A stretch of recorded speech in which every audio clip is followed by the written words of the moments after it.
जय हिंद दोस्तों। आज हम बात करने वाले हैं व्लादिमीर पुतिन के द्वारा दिए गए एक ऐसे स्टेटमेंट के बारे में जिसके बाद ये तय हो चुका है कि रसिया के लिए सबसे ज्यादा इंपोर्टेंट आज भी इंडिया ही है। बीच में कुछ कयास लगाए जा रहे थे कि चाइना जो है रसिया के लिए काफी ज्यादा इंपॉर्टेंट हो चुका है, लेकिन उसको लेकर भी जो व्लादिमीर पुतिन है उनके द्वारा ये डिक्लेयर कर दिया गया है कि आज भी सबसे ज्यादा इंपॉर्टेंट अगर रसिया के लिए कोई है तो वो है भारत। भारत और रसिया के जो रिलेशंस है वो एशियंट समय से चले आ रहे हैं और वो आज भी इतने ही मायने रखते हैं जितने की पहले रखा करते थे। बीच बीच में अमेरिका की तरफ भारत का बढ़ता झुकाव को देखकर लगने लगा था कि भारत और रसिया की जो दोस्ती है वो फीकी पड़ गई है, पर ऐसा है नहीं, क्योंकि व्लादिमीर पुतिन की तरफ से एक ऐसा स्टेटमेंट दिया गया जिसने दुनिया के अंदर काफी ज्यादा हलचल मचा रखी है। व्लादिमीर पुतिन के द्वारा कहा गया है कि useless to try to pressure PM Modi.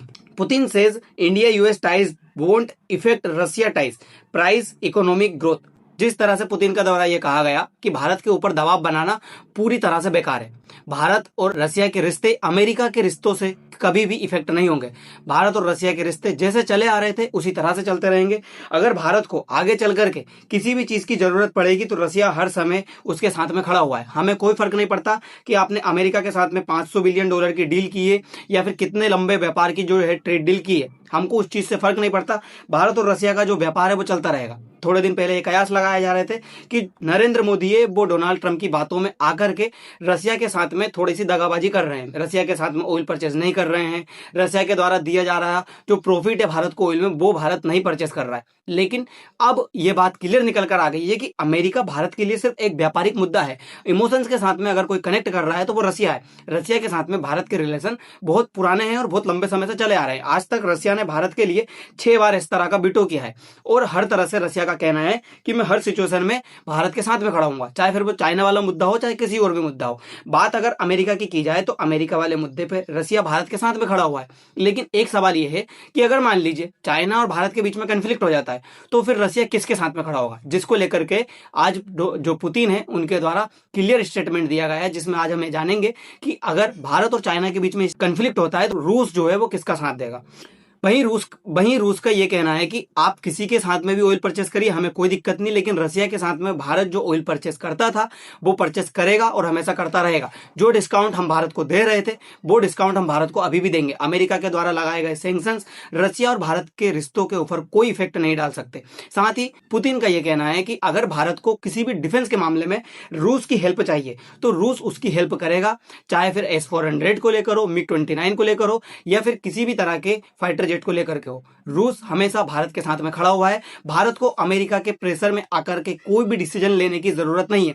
इस तरह का स्टेटमेंट जो व्लादिमीर पुतिन है उनके द्वारा दिया गया। साथ ही पुतिन के द्वारा भारत को S-400 जो है डिलीवर की गई और इस बार जो S-400 डिलीवर की गई है ये 4th स्क्वाड्रन की है और AI से बिल्डअप है, यानी कि इस तरह की S-400 अभी तक भारत के पास में नहीं आई थी। ये भारत की सुरक्षा को और काफी ज्यादा बढ़ा रहा है। यानी कि आज ये चीज साबित हो चुकी है कि भारत का रूस के साथ में जो रिलेशन है, जो बताया जा रहा था कि बिगड़ता हुआ नजर आ रहा है, वो रिलेशन बिल्कुल भी नहीं बिगड़ा। भारत और रूस का रिलेशन आज भी उसी तरह से बरकरार है जो 1971 वॉर के समय पर बरकरार था। हम जानेंगे कि कब कब रसिया ने भारत के लिए वीटो किया है, कब कब रूस ने भारत के लिए इंपॉर्टेंस दिखाया है कि भारत दुनिया का सबसे अच्छा मित्र है रूस के लिए। ये चीजें हम आपके साथ में पूरी तरह से डिटेल में जानेंगे। दोस्तों, थोड़े दिन पहले भारत और रूस के बीच में एक एग्रीमेंट हुआ था जिसे रिलोस एग्रीमेंट कहा जाता है। ये अप्रैल के महीने में 2026 में ही भारत और रूस के साथ में एग्रीमेंट हुआ था, जिसके तहत कहा गया था कि रूस की सेना भारत के अंदर डिप्लॉय की जाएगी और भारत की सेना रूस के अंदर डिप्लॉय की जाएगी। अगर युद्ध जैसी सिचुएशन आती है तो दोनों देश एक दूसरे की हेल्प करेंगे। जिस तरह का डिफेंस पैक्ट आपने देखा होगा सऊदी अरब और पाकिस्तान के बीच में हुआ था, इसी तरह का डिफेंस पैक्ट भारत और रूस के साथ में भी हुआ है। अब रूस भारत की हेल्प करेगा, चाहे फिर वो अमेरिका वाले मुद्दे पे हो चाहे फिर वो पाकिस्तान वाले मुद्दे पे हो। सवाल वहां खड़ा होता है कि चाइना वाले मुद्दे पे रूस क्या करेगा। तो चाइना वाले मुद्दे पे आज रूस की तरफ से क्लियरेंस दी गई है कि अगर चाइना और भारत के बीच में कंफ्लिक्ट होता है तो मैं न्यूट्रल रहूंगा, मतलब मैं दोनों के बीच में नहीं बोलूंगा। पूरी न्यूज में आपको दिखाने वाला भी हूं आगे। जैसा कि इस एग्रीमेंट में कहा गया था 3000 ट्रूप्स और 5 शिप्स ऐसे हैं जो की पॉइंट के लिए अलाउ किए जाएंगे भारत के अंदर, यानी कि जहां जहां पे जरूरत है भारत को वहां वहां पे रसिया के द्वारा इतने सारे सोल्जर्स और इतने सारे जो शिप है वो भारत के अंदर डिप्लॉय की जाएगी अगर युद्ध जैसी सिचुएशन आती है, भारत को जरूरत होती है तो। साथ ही रूस का कहना है कि भारत अमेरिका के साथ में कितना भी व्यापारिक जो संबंध है वो बढ़ा ले, कितना भी व्यापार है वो करने की बात कर ले, चाहे फिर वो कहे $500 बिलियन तक भारत और अमेरिका का व्यापार लेकर के जाना है, हमें उस चीज से कोई मतलब नहीं। हमारा जो एम्बिशन है वो है $100 बिलियन तक लेकर के जाना का। भारत और रूस के बीच में जो व्यापार है उसको $100 बिलियन टच कराना। फिलहाल की हालत में अगर देखा जाए तो 58 से $60 बिलियन के आसपास में भारत और रूस का व्यापार चलता है, लेकिन इसको $100 बिलियन तक ले जाने का भारत और रूस का जो एम्बिशन है वो जल्द से जल्द सक्सेसफुल हो, इसी चीज के लिए पुतिन के द्वारा ये सारी चीजें कही गई। दूसरी तरफ आप लोगों ने ये देखा होगा कि डोनाल्ड ट्रंप के लिए जो एनर्जी है वो सबसे ज्यादा इंपॉर्टेंट रख रही है। यानी कि एनर्जी के मामले में डोनाल्ड ट्रंप ये चाहते हैं कि अमेरिका हमेशा सिक्योर रहे, अमेरिका के पास में मोनोपोली रहे। दुनिया को अगर एनर्जी की जरूरत है तो वो डोनाल्ड ट्रंप के साथ में गिड़गिड़ाए, डोनाल्ड ट्रंप के सामने हाथ जोड़े। इस तरह का डोनाल्ड ट्रंप का सपना रहा है शुरू से। इसीलिए डोनाल्ड ट्रंप आए दिन कोशिश करते हैं रूस के ऊपर सैंक्शन लगाने की, भारत के ऊपर सैंक्शन लगाने की। लेकिन डोनाल्ड ट्रंप को एक चीज पता है कि ज्यादा लंबे समय तक हम रूस के ऊपर सैंक्शन नहीं लगा सकते, इसीलिए क्यों ना भारत को ही जो है हमारी तरफ कर लिया जाए। तो मार्को रूबियो को वो भारत में भेजे। भारत में भेजने के बाद वो कहते हैं वेनेजुएला की जो एक्टिव प्रेसिडेंट है वो भारत आएंगी और भारत आकर के आपके साथ में पेट्रोल और एनर्जी से लेकर के जो डील है वो डील करेगी, क्योंकि अमेरिका को डर है कि कहीं वापस भारत रूस की तरफ न झुक जाए। अगर भारत रूस की तरफ चला गया तो अमेरिका के लिए प्रॉब्लम होगी कि भारत फिर अमेरिका की बातें नहीं मानेगा, और अमेरिका चाहता है कि भारत बातें मानता रहे। अमेरिका को कोई मतलब नहीं है, अमेरिका को सिर्फ इस चीज से मतलब है कि कौन सा कंट्री उसकी जी हुजूरी कर रहा है। अगर अमेरिका की जी हुजूरी नहीं करोगे आप तो डोनाल्ड ट्रंप के लिए आप किसी काम के नहीं। और भारत को अमेरिका बिल्कुल नहीं खोना चाहता, क्योंकि भारत एक बहुत बड़ा मार्केट है। अगर भारत ऑयल परचेस करना किसी कंट्री से शुरू कर देगा तो उस कंट्री को किसी और कंट्री को ऑयल बेचने की जरूरत नहीं है।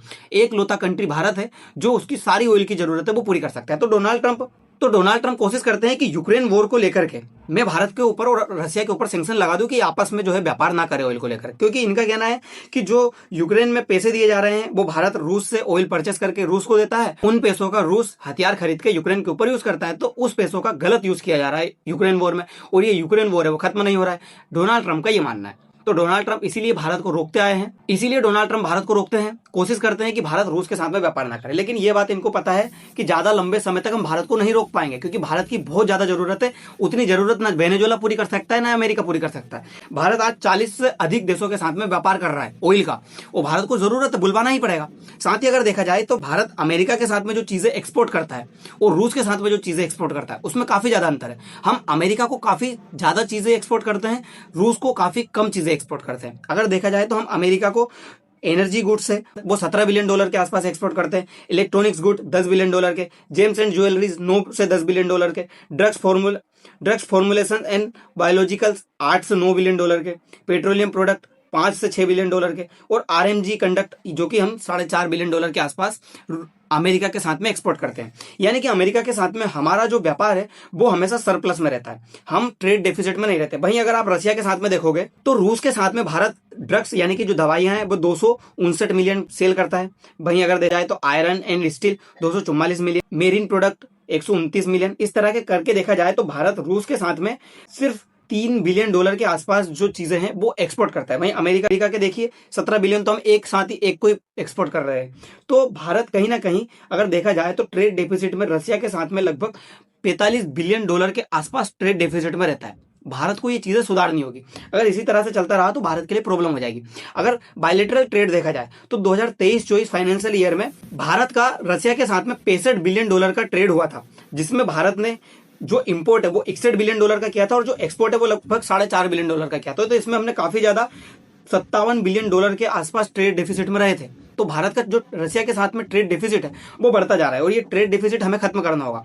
वहीं अमेरिका की तरफ से एक बड़ा बयान दिया गया। अमेरिका का कहना है जब यूक्रेन वॉर शुरू हुआ था उससे पहले भारत रूस से सिर्फ 2% से भी कम जो ऑयल है वो परचेस करता था, लेकिन जब से ये छूट मिलना शुरू हुई, यूक्रेन वॉर शुरू हुआ, तब से भारत ने रशिया के साथ में 40 से 50% तक ऑयल है वो अपनी जरूरत का भुलवाने लगा। यानी कि ये बहुत तेजी से बढ़ा।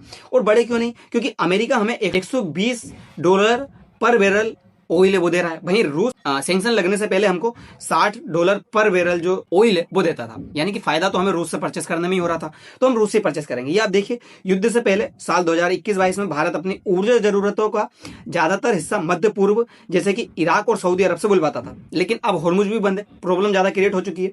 उस समय रूस से आयातित कच्चे तेल की हिस्सेदारी सिर्फ 1 से 2% के आसपास हुआ करती थी। युद्ध के बाद फरवरी 2020 में रूस यूक्रेन युद्ध शुरू होने के बाद पश्चिमी देश जैसे कि अमेरिका और यूरोप ने रूस पर कड़े प्रतिबंध लगाए और तेल की कीमतों पर केप यानी कि एक सीमा निर्धारित कर दी। इसके जवाब में रूस ने भारत को भारी छूट दी, जिसके बाद में भारत ने बहुत ज्यादा मात्रा में ऑयल परचेस करना शुरू किया, जो कि लगभग 40 से 50% तक पहुंच गया। तो हमने रूस के साथ में ऑयल परचेस करना बढ़ाया, मजबूरी हमारी थी क्योंकि रूस हमें छूट दे रहा था, क्योंकि इन्होंने प्राइस कैप लगा दिया था कि रूस 60 बैरल प्रति डॉलर से ऊपर जो है बेच नहीं सकता। तो अब रूस सस्ता ऑयल बेचेगा तो भारत परचेस करेगा। भारत के लिए उसने पूरी छूट दे रखी थी, तो भारत ने ऑयल परचेस करना शुरू किया। रशिया के साथ में अगर हम हमारा ट्रेड देखें तो 2022 में देखा जाए तो देखिए रूस के साथ में भारत का 2022 में 13 बिलियन डॉलर के आसपास व्यापार हुआ करता था, जिसने उछाल मार के 2024 में 65 बिलियन डॉलर के आसपास पहुंच गया और हमारा टारगेट है 100 बिलियन डॉलर क्रॉस करने का। वहीं अमेरिका के साथ में देखिए 2022 में 128 बिलियन डॉलर का व्यापार हुआ करता था, 2024 में ये 118 बिलियन का हो गया, यानी कि 10 बिलियन घट गए। यही चीज अमेरिका को सताई जा रही है, इसीलिए अमेरिका बार बार सैंक्शंस लगाने की कोशिश कर रहा है रूस के ऊपर, ताकि रूस के साथ में भारत का व्यापार घटे और अमेरिका के साथ में भारत का व्यापार बढ़े। लेकिन हो क्या रहा है, उल्टा हो रहा है। रूस के साथ में हमारा व्यापार बढ़ता जा रहा है, अमेरिका के साथ में घटता जा रहा है। ये आप देखिए India US bilateral trade 118 billion dollar का हुआ पिछली बार, जिसमें से हमने इंपोर्ट किया 39 बिलियन डॉलर का और एक्सपोर्ट किया लगभग 80 बिलियन डॉलर का। तो भारत को इसमें 40 बिलियन डॉलर का प्रॉफिट हुआ, भारत इसमें सरप्लस में रहा।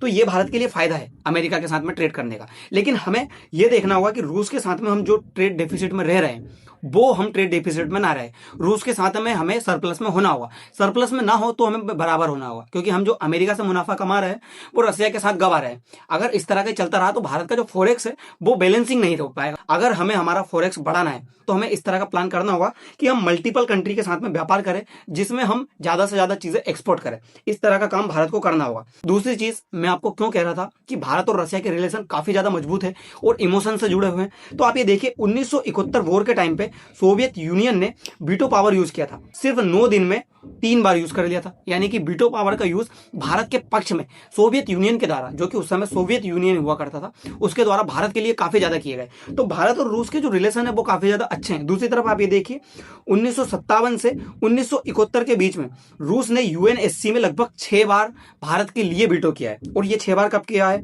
एक 1957 में कश्मीर मुद्दे पर किया, 1961 में गोवा और दमन द्वीप वाले मुद्दे पर किया, 1962 में फिर कश्मीर वाले मुद्दे पे किया, 1971 में पाकिस्तान से युद्ध विराम कराने के लिए किया, फिर 1971 में पाकिस्तान से युद्ध विराम पर किया, फिर 1971 में पाकिस्तान से युद्ध विराम पर किया। यानी कि 3 बार तो 1971 में ही रूस ने भारत के लिए वीटो कर दिया। तो भारत और रूस के जो रिलेशन है वो मजबूत है और भारत और रूस के बीच में जो रिलेशन है वो कभी खत्म हो नहीं सकते। हमें ये चीजें बता दी गई है रूस के द्वारा। दूसरी तरफ रूस का ये कहना है कि अगर मान लीजिए इंडिया और चाइना के बीच में कंफ्लिक्ट होता है तो मैं कभी भी ना भारत की तरफ बोलूंगा ना चाइना की तरफ बोलूंगा, मैं न्यूट्रल रहूंगा। भारत और चाइना एक दूसरे से निपट लेंगे जिस तरह की भी बातें हो, क्योंकि मेरे लिए दोनों देश कंट्री है और खास करके इंडिया मेरे लिए काफी ज्यादा इंपॉर्टेंट है। ये बातें पुतिन के द्वारा कह दी गई, क्योंकि जो पुतिन और शी जिनपिंग और इंडिया जो है आरआईसी बनाना चाहते हैं, यानी कि रसिया, इंडिया और चाइना तीनों कंट्री मिलकर के पूरे के पूरे वेस्टर्न कंट्री को काउंटर कर सके। इस तरह का जो प्रोग्राम है तीनों देश चलाने की कोशिश कर रहे हैं और इस तरह की जो चीजें हैं वो बनाने की कोशिश कर रहे हैं। अब देखना ये होगा कि ये तीनों का जो प्लान है वो कितना सक्सेसफुल होता है, क्योंकि चाइना इसमें कुछ अलग अलग चलता है। भारत के खिलाफ कोशिश करने की, भारत के खिलाफ कुछ कार्य करने की हमेशा चाइना जो है कोशिश करता रहता है। दोस्तों अब ये देखना होगा कि अमेरिका के द्वारा जो ये चाल चली जा रही है भारत और रूस के बीच में रिलेशन खराब करने की, ये चाल क्या सक्सेसफुल हो पाती है? भारत अपनी डिप्लोमेसी में कुछ चेंज ला करके रूस को और करीब लाता है और वहीं अमेरिका को शॉकिंग न्यूज देता है। ये सारी चीजें देखने वाली बातें होंगी। दोस्तों फिलहाल के लिए इतना ही, मिलते हैं अगली वीडियो में। धन्यवाद।